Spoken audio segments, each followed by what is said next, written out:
வணக்கம் உறவுகளே.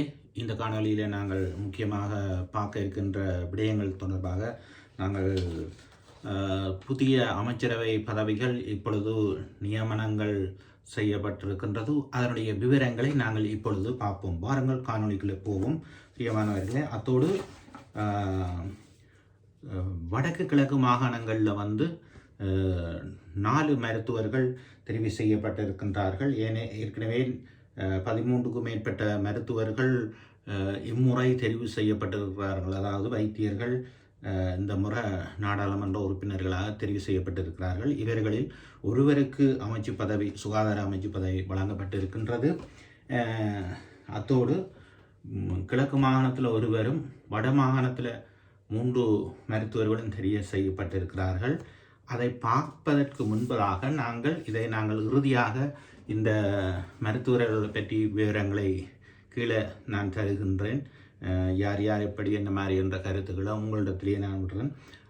அதுக்கு முன்பாக நாங்கள் இந்த அமைச்சர் பதவிகள் யார் யாருக்கு வழங்கப்பட்டிருக்கிறன்றதை பார்ப்பதற்கு முன்பதாக இப்பொழுதுதான் நீங்கள் இந்த காணொலியை முதல் முறையாக பார்ப்பவர்களாக இருந்தால் இந்த காணொலியை நீங்கள் அப்படியே சப்ஸ்கிரைப் செய்து பெல் பட்டனை கிளிக் பண்ணி அப்படி ஒரு லிங்க் பண்ணி உங்களுடைய ஆதரவுகளை தந்து தொடர்ந்து வரும் காணொளிகளை பார்க்க முடியும் என்பதை உங்களை அன்பாக வேண்டிக் கொண்டு வாருங்கள் காணொளிக்குள்ளே நாங்கள் போவோம். அமைச்சர்கள் யார் என்று பார்ப்போம். புதிய அரசாங்கத்தின் அமைச்சரவை பதவி பிரமாணம் ஆரம்பமாகியுள்ளது. ஜனாதிபதி செயலகத்தின் புதிய அமைச்சரவை ஜனாதிபதி அனுரகுமார திசாநாயக்க முன்னிலையில் பதவி பிரமாணம் வழங்கப்பட்டிருக்கு. கரணி அமர சூரிய பிரதமர் கல்வி, உயர்கல்வி மற்றும் தொழிற்கல்வி அமைச்சராக கரணி அமர சூரிய அவர்களுக்கு வழங்கப்பட்டிருக்கு. அத்தோடு பிரதான பதவி பிரதமராகவும் அவர்கள் இருக்கின்றார்கள். அடுத்ததாக விஜித அமர சூரிய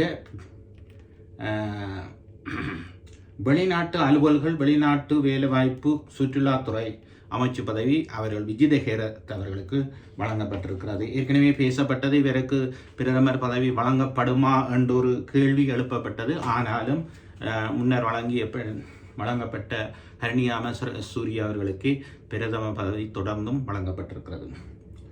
அடுத்ததாக சஞ்சன அபேரத்ன பொது நிர்வாக மாகாண சபைகள் மற்றும் உள்ளூராட்சி சபைகள், ஹர்சன் நாணயக்கார நீதி மற்றும் தேசிய ஒருமைப்பாடு, சரோஜா சாவித்ரி போல்ராஜ் மகளிர் மற்றும் சிறுவர் அலுவல்கள் விவகாரம், இவர் தமிழர்,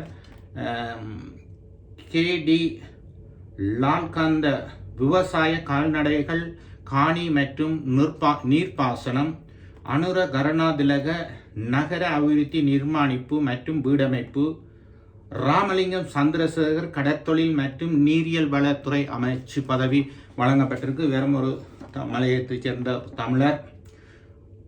அனுர கருணாதிலக நகர அபிவிருத்தி நிர்மாணிப்பு மற்றும் வீடமைப்பு, உபாலி பன்னிலக கிராமிய அபிவிருத்தி சமூக பாதுகாப்பு மற்றும் சமூக வலுவூட்டல் அமைச்சு, சுனில் கந்தன நெத்திக கைத்தொழில் மற்றும் தொழில் முயற்சியாண்மை அபிவிருத்தி, ஆனந்த விஜயபால பொதுமக்கள் பாதுகாப்பு மற்றும் பாராளுமன்ற அலுவல்கள், பிமல் ரத்நாயகா போக்குவரத்து நெடுஞ்சாலைகள், சுனில் சேன புத்த சாசன சமய மற்றும் கலாச்சார அலுவல்கள். இதில் குறிப்பிட வேண்டியது ஏனைய மதங்கள் சார்ந்த இந்து விவகாரம் மற்ற ஏனைய மதங்கள் சார்ந்த அமைச்சுகள் பதவிகளை பற்றி தெரிய வரவில் அப்படியே ஒன்றும் வழங்கப்பட்டால் தெரியல. ஆனால் புத்த சாசன அமைச்சு தொடர்பான அமைச்சாகத்தான் இங்கே வழங்கப்பட்டிருக்கின்றது.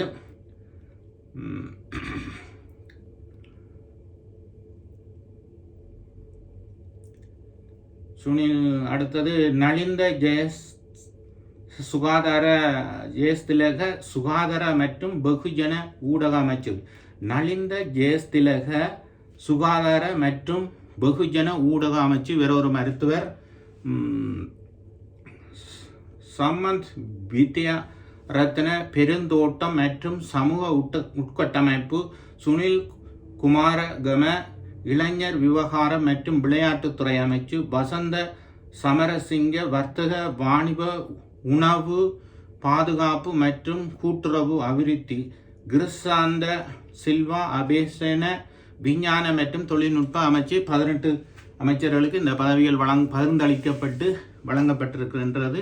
இவர்கள் தான் இம்முறையான அமைச்சர்கள் பதவிகள் வழங்கப்பட்டிருக்கின்றது.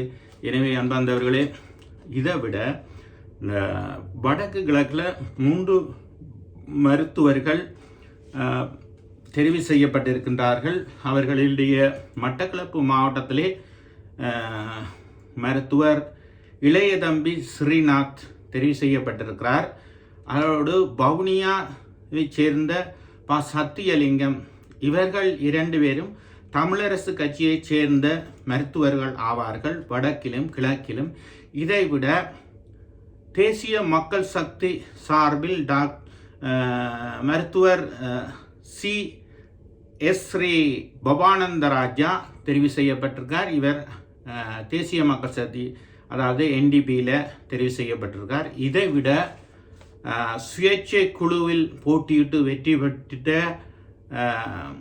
சார்பில் போட்டியிட்டு வெற்றி பெற்றவர் யாழ்ப்பாணத்தைச் சேர்ந்த ராமநாதன் அர்ச்சுனா. யாழ் மாவட்டத்தில் 2 மருத்துவர்களும், வவுனியா மாவட்டத்தில் 1 மருத்துவரும், மட்டக்களப்பில் 1 மருத்துவரும். எனவே அன்பார்ந்தவர்களே, உங்களிடத்தில் நான் இந்த கேள்வியை விட்டுடுறேன். இந்த வடக்கு கிழக்கில் உள்ள மருத்துவர்களை பற்றி, ஒருவரை பற்றி தான் எனக்கு பிரபல்யமாக ஊடகங்கள் வாயிலாகவும் அவருடைய செயல்கள் மூலமாகவும் நாங்கள் அறிந்தோம். ஏனையவர்களை பற்றிய அவர்களுடைய செயல்பாடு எப்படி, அவர்களுடைய வாழ்க்கை முறை எப்படி, இவர்கள் என்ன செய்வார்கள், என்ன செய்ய மாட்டார்கள் என்றது எங்களுக்கு தெரியாது. எனவே இந்த மருத்துவர்கள்ட்ட நீங்கள் அவர்கள் வைத்தியசாலையில் கடமையாற்றிய நேரங்களில் நீங்கள் போய் உங்களோட வருத்தங்களை சொல்லி நீங்கள் இவர்கிட்ட சிகிச்சை பெற்று அதுக்கான மருத்துவங்களை நீங்கள் பெற்று பயன்பெற்றிருப்பீங்க. அப்போ அவர்கள்ட்ட இருக்கிற குணாதிசயங்கள், நல்ல பண்புகள், நல்ல செய்கைகளை நீங்கள் அறிந்திருப்பீங்க.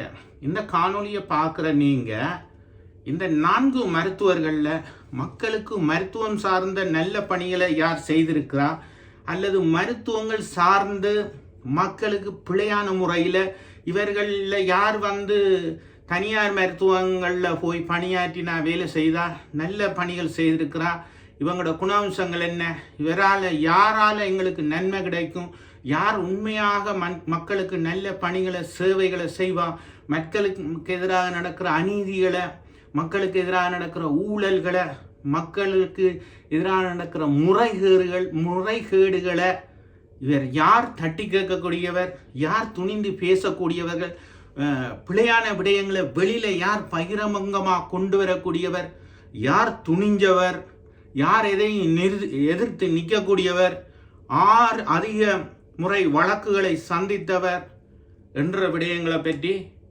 உங்களுக்கு தெரியும். இவரை பற்றிய கருத்துக்களை நீங்கள் ஒரு கணக்கு எழுத தேவையில்லை, அவங்களோட பேரை மட்டும் எழுதினா சரி. இவங்கெல்லாம் ஆறு நல்லவர், வல்லவர், துணிஞ்சவர், தைரியமானவர், மக்களுக்கு சேவை செய்யக்கூடிய இந்த 4 மருத்துவர்களில் வடக்கு கிழக்கில் நீங்கள் அவருடைய பேரை மட்டும் எழுதுங்க. இவர்தான் 2 பேரை மட்டும் போடுங்க. உங்கள்கிட்டயே இந்த தீர்மானத்தை விட்டுடுறேன். நீங்களே முடிவெடுத்துக்கொள்ளுங்க. ஓகே, நன்றி மக்களே. மீண்டும் ஒரு காணொலியில் சந்திப்போம். நன்றி, வணக்கம்.